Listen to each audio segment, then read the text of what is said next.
waxaa lagu soo warramayaa inay jirto cabsi weyn oo laga qabo mar kale dib inuu qarxo dagaalka bariga dhexe iyadoo saacadihii lasoo dhaafayna iska horimaadyo ay iswadaarsadeen labada dhinac ciidamada ilaalada kacaanka islaamiga ee Iiraan ee magacooda loo soo gaabiyo IRGC ayaa sheegay inay digniin ku siinayaan cadowgooda in fal kasta oo gardarra ah oo ka dhana jamhuuriyadda islaamiga aanu ahaan doonina mid jawaab la'aan ku dhamaada war-saxaafadeed ka soo baxay ciidamada IRGC oo laga sii daayay warbaahinta dowladda Iiraan ayaa ciwaan looga dhigay digniin adag waxaana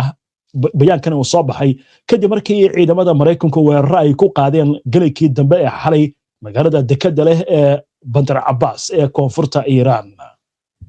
bayaanka ka soo baxay ciidamada ilaalada kacaanka islaamiga ah ee Iiraan ayaa lagu sheegay in kadib weerarkii militariga Mareykanka ee lagu qaaday goob ku taala duleedka garoonka diyaaradaha ee Bandar Abbas looga jawaabay weerar cusub oo lagu bartilmaameedsaday saldhigga cirka Mareykanka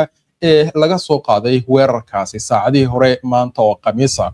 jawaabtan waa digniin culus oo loo dirayo cadowga si ay u ogaadaan in gardarrada aan laga hari doonin ayaa lagu yiri warka ka soo baxay ciidamada IRGC iyadoo intaasi ku dartay kuna adkaystay in mas'uuliyadda cawaaqibka ka dhasha jawaab kasta oo IRGC bixiso ay dusha ay u saaran tahay dhinaca gardarrada wada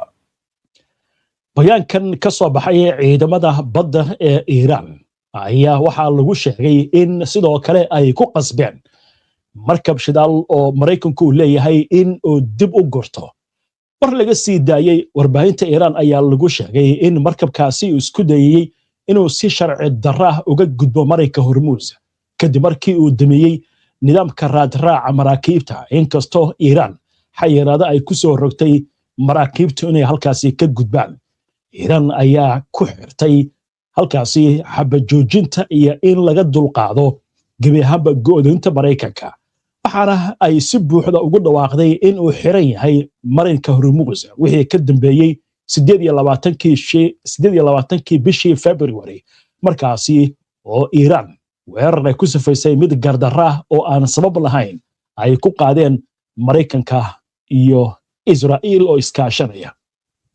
isla wararka Iiraan ku xigeenka xogayaha golaha sare ee ammaanka qaranka Iiraan Ali Bakhari Kani ayaa waxa uu sheegay in Tehran ay doonayso in la fasaxo dhammaan lacagta Iiraan ee uu Mareykanku u xayiray isagoo ku tilmaamay xaquuq sharci ah oo ay leeyihiin shacabka Iiraan dhammaan hantida Iiraan waa in si shuruud la'aan loo soo celiyaa ayaa uu yiri Bakhari Kani sida ay u baahiyay ama ay baahisay wakaalada Tasniim hadalladan ayaa yimid kadib markii Trump uu sheegay in Mareykanku uu ka fiirsanayn wax dabcin cunaqabatayn ah inta lagu guda jiro wada xaajoodada la leeyahay Iiraan ee lagu doonayo in lagu soo afjaro dagaalka war kale oo Iiraan la xiriira afayeenka wasaaradda amuuraha dibadda Ismaaciil Baghai ayaa sheegay in Iiraan ay garab taagan tahay Cumaan kadib hanjabaadaha Mareykanka uga yimid hadalkan ka soo yeeray dowladda Iiraan ayaa yimid kadib markii Donald Trump uu ugu hanjabay Cumaan inuu weerari doono haddii aysan u dhaqmin waa sida hadalka u dhigay si wanaagsan oo la mid ah dadka kale isla markaasna ay isku daydo inay Iiraan kala shaqeyso maamulidda Mareyka Hormuz dhanka Mareykankana ciidamada dhexe ee Mareykanka CENTCOM ayaa waxa ay ku eedeeyeen Iiraan inay jabisay xabad joojinta kadib markii gantaal plastic ah ay ku riday dhanka Kuwait kaasi oo sida ay sheegeen si guul ah u qabteen ciidamada difaaca cirka ee Kuwait CENTCOM ayaa bayaankeeda waxa ay ku sheegtay in talaabada Iiraan ay timid saacada kadib markii Tehran ay ku weerartay shan diyaaradood oo Tronis ah marinbiyoodka Hormuz iyo deegaanada ku dhow Mareykanka ayaa sheegay in diyaaradahaasi ay qatar ku ahaayeen amniga maraakiibta iyo ciidamada ku sugan gobolka dowladda Kuwait ayaa sidoo kale xaqiijisay inay howlgelisay nidaamyadeeda difaaca cirka kadib hanjabaado gantaalo iyo diyaarado Tronis ah oo ay sheegtay in ay ka hortagtay mawlid waxaa muuqata in si tartiib ah loogu sii dhawaanayo dagaal buuxa maxaa laga sheegay sababaha ka dambeeyay in iska horimaadada duqeymaha ee xalay dhexmaray ciidamada Mareykanka iyo Iiraan ay soo laba kaclayaan maxamed ilaa hadda horta ma jiraan cid madax bannaan oo xaqiijin karta cidda rasaasta bilowday laakiin eedema ay isku jeedinayaan labada dhinac iiraan dhankeeda markaynu ka eegno xalay gelikii dambe saacadda iiraan markay ahayd 1:00 ayaa diyaaradaha dagaalka ee Mareykanku duqeymo ay ka geysteen magaalada Bandar Abbas inkastoo wararka qaarkood ay sheegayaan in duqeyntan laga soo qaaday dhanka waddanka Kuwait sida warbaahinta Iiraan iyo ciidamada IRGC ay sheegayaan waxaana taa xigtay in Iiraan ay duqeymo loo adeegsaday gantaallo iyo diyaaradaha droniska ay ku qaaday saldhig military oo ku yaala dalka Kuwait labadan magaalada Kuwait iyo magaalada Bandar Abbas waxa kala qaybiya waa gacankan Persia dhinacna waa Iiraan ayay ku taal magaaladan Bandar Abbas dhinaca kale markaad uga baxdo gacankan waxa ku taal magaalada Kuwait marka masaafo fog ma ahan Iiraaniyadu waxay leeyihiin saldhigan military ee ku yaala dalka Kuwait ayaa laga soo qaaday weerarka kadibna anaguna waan ka jawaabnay xaq bayna u leenahay arrinkaasi waxay kaloo Iiraaniyadu weerareen inta kuma ekaanin maraakiib dagaal oo Mareykanku uu leeyahay iyo waliba markab ganacsi oo Mareykanku uu leeyahay waxaana sida Iiraaniyadu ay sheegayaan lagu qasbay maraakiibta Mareykanka inay dib u gortaan arrintu intaas ayay ku ekayd dhanka Mareykanka hadda wayna maqlaynaa Cencom warkan ay soo saareen oo ay ku leeyihiin Iiraan ayaa xadgudub samaysay arrintan kale waxay u noqon kartaa qiil sida qobarada ay sheegayso dagaalka lagu sii wado Iiraan waxay wacd ku martay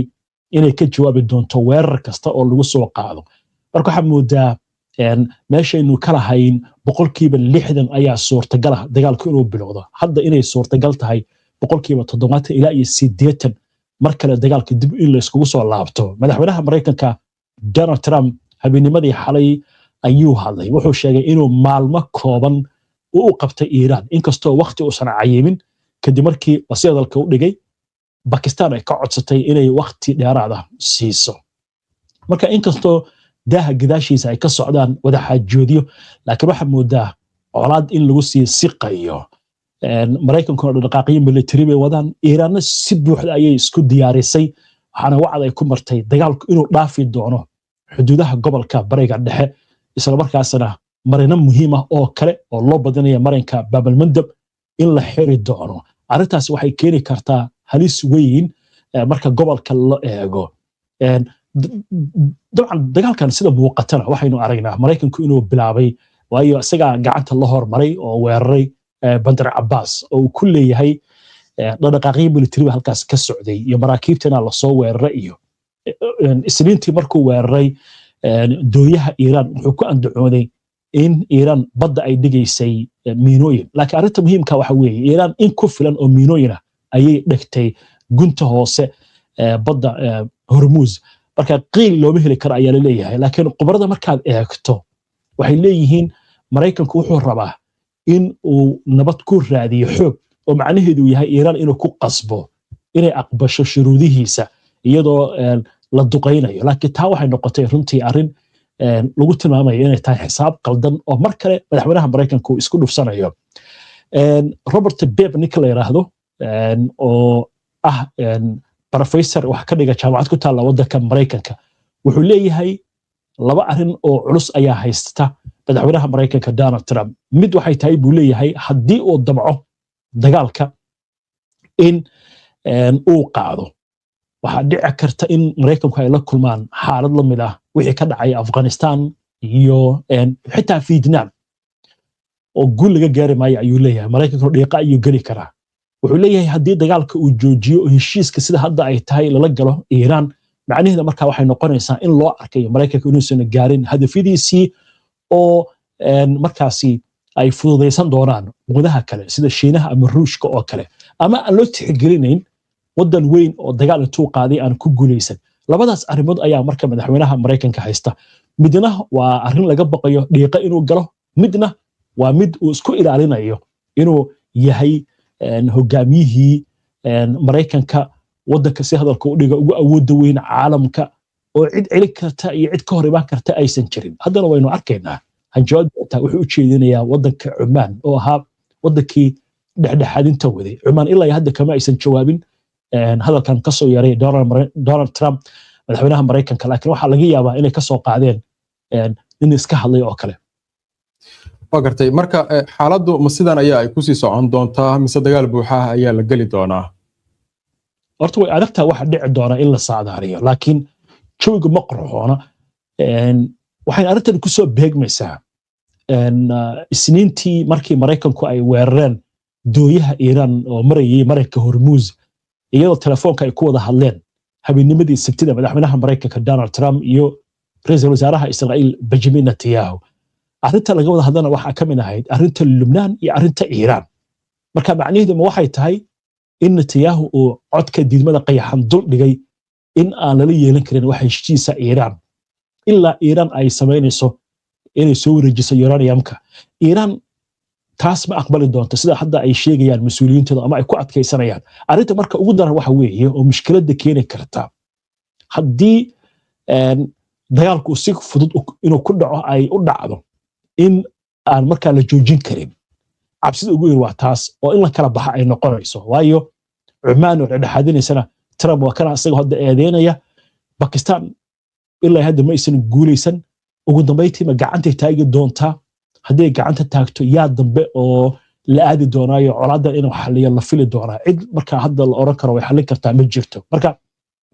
walwalka ugu weyn ma ahan dagaalku ma bilaaban doonaa laakiin waxa weeye dagaalka ma la joojin karaa markaas xaaladdan way ka dari kartaa waxa la leeyahay dagaalkan hadduu dib u qarxo wuu ka weynaan karaa dagaalkii kale waana ka saameyn badnaan doonaa dagaaladii hore